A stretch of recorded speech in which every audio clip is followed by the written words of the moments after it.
Kasi yung ating first reading ay tungkol sa mga diakono at mga overseer, which is the bishop. So that is why, naalala ko yung bagong kaganapan sa simbahan sa Pilipinas na kung saan ang CBCP sa pangunguna ng Pangulo nito, si Bishop Ambo David, requested the Holy See na magkaroon ng permanent deacon sa Pilipinas. Sa ibang bansa, meron ng mga permanent deacons. What we have in the Philippines is the transitory deacon.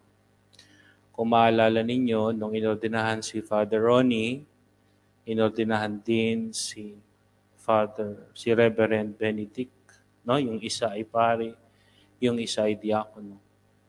Ang ibig sabihin ng transitory, darating ang panahon, parang yung pagiging diakono ay isa sa mga stage para maging pari. Okay, kaya transitory. For a period of time, usually 6 months or less than a year. Pero yung iba mas mahaba pa. For example, in my case, I was ordained deacon November 26, 2011 and ordained a priest October 3. So kulang-kulang 1 taon din ang pagiging diakono ko. But that is for transitory. Ibig sabihin, we can consider it before the approval of the Holy See na yung mga diakono sa Pilipinas ay iniisip natin isa sa mga stages para maging pari. Eventually, they will be ordained priest. Pag sinabi nating permanent deacon, ibig sabihin permanent. Habang buhay na diakono. At kapag pinag-usapan natin ang permanent diaconate, merong mga single, pwedeng merong asawa.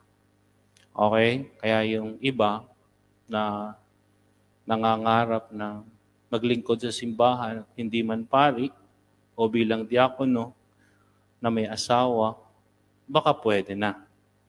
Okay? So, but that will be, of course, ay aayusin pa ng simbahan sa Pilipinas how we are going to implement yung permanent deacon na pwedeng may asawa o pwedeng walang asawa. So, dapat maintindihan ninyo, pinag-uusapan lang natin diakono, hindi pari. Okay? Okay. So, I believe, isa sa mga ginagawa doon, if you will be ordained a deacon for permanent diaconate, dapat kung mag-aasawa ka, mag-asawa ka na.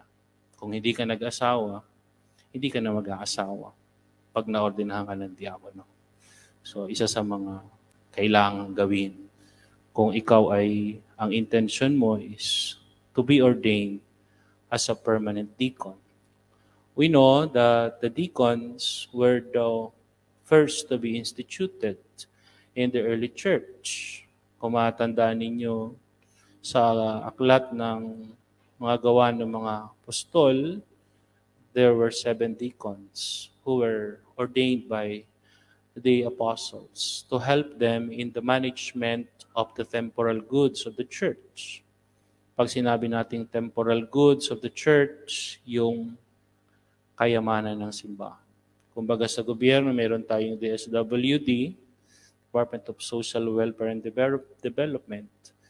The main role of the deacons, especially the permanent deacons, ay yun sa